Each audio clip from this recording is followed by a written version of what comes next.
I'll show you how you can add bullet points in Pages app, Pages app on Mac OS.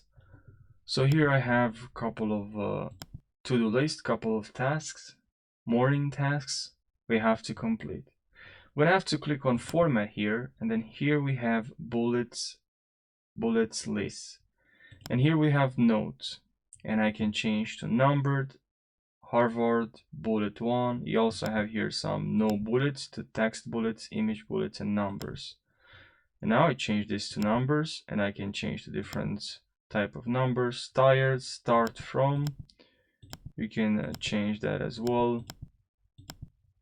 You can change, of course, the color, the number size.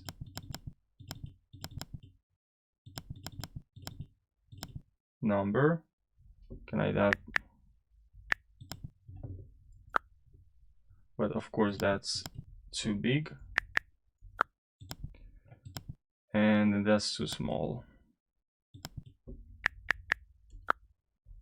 All right, now indent. We have also here to circle, this kind of like circle we can add. Spacing, yeah.